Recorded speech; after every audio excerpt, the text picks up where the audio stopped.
अस्सलाम वालेकुम। मेरा नाम शबान जाहिद है। मेरा रोल नंबर 913 है। आज सब्जेक्ट जो हम डिस्कस करेंगे एडवांस सेपरेशन टेक्निक, जिसका टॉपिक मुझे असाइन किया गया है क्लासिफिकेशन ऑफ क्रोमेटोग्राफिक टेक्निक।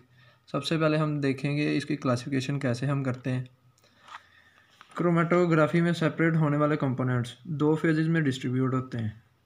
दोनों फेजेस की नेचर पे या फिर अकेले स्टेशनरी फेज़ की नेचर पे क्रोमेटोग्राफिक मेथड को क्लासिफाई करते हैं हम दो मुख्तलिफ तरीक़ों के साथ। जैसा कि सेपरेशन प्रोसेस के अंदर कंपोनेंट्स स्टेशनरी फेज़ के साथ इंटरेक्ट करते हैं, इसलिए एक क्लासिफिकेशन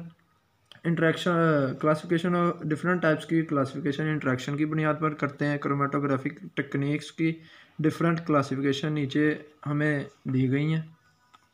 सबसे पहले आती है जी difference in the nature of two phases.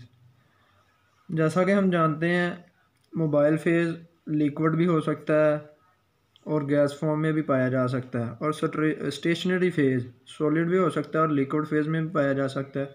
Stationery phases की बुनियाद पर मुख्तलिफ़ किस्म की क्लासिफिकेशन की गई हैं, जैसा कि liquid chromatography, liquid solid chromatography, solid gas chromatography या फिर लिक्विड गैस क्रोमेटोग्राफी।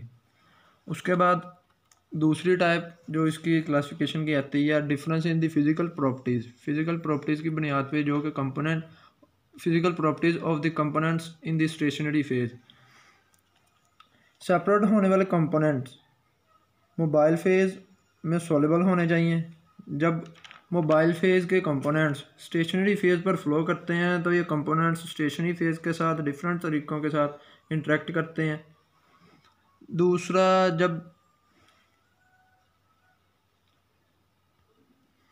पहले पॉइंट में जब कंपोनेंट्स स्टेशनरी फेज़ में जज़ब हो जाते हैं तो दो लिक्विड फेजेस में बिखर जाते हैं, इसे पार्टीशन क्रोमेटोग्राफी कहते हैं। दूसरी इसकी टाइप है एडजॉर्प्शन क्रोमेटोग्राफी, मतलब कि जब कंपोनेंट्स स्टेशनरी फेज़ के ऊपर चिपक जाते हैं के साथ स्टेशनरी फेज़ के साथ चिपक जाते हैं तो इसे एडजॉर्प्शन क्रोमेटोग्राफी कहते हैं।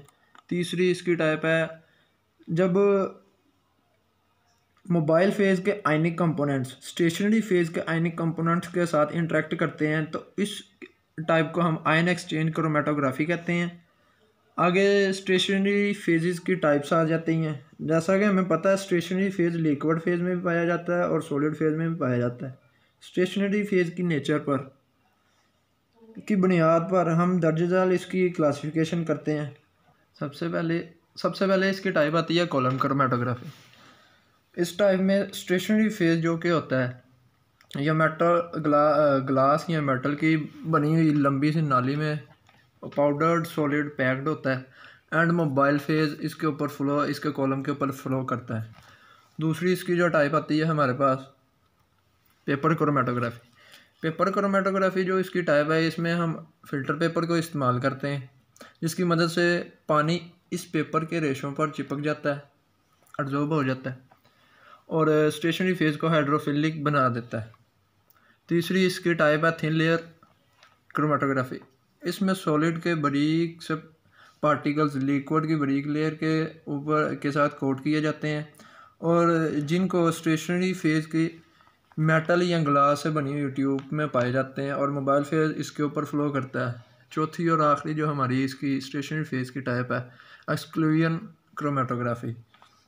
यहाँ पर स्टेशनरी फेज़ में मॉलिक्यूल्स की बनी हुई सीव्स हम इस्तेमाल करते हैं, मतलब सीव छलनियों को कहते हैं, छलनी को। कंपोनेंट्स अपने साइज़ के मुताबिक या अपने साइज़ की बुनियाद पर कॉलम पर फ्लो करते हैं, जिनकी बुनियाद पर इसको सेपरेट किया जाता है, जैसा कि फिल्ट्रेशन के अंदर किया जाता है फ़िल्टर पेपर का यूज़। ऐसा ही यहाँ पे हम मॉलिक्यूलर सीव्स को इस्तेमाल करते हैं। ये टाइप जेल परमिएशन और जेल फिल्ट्रेशन के साथ मुंसलिक होती है। Thank you so much.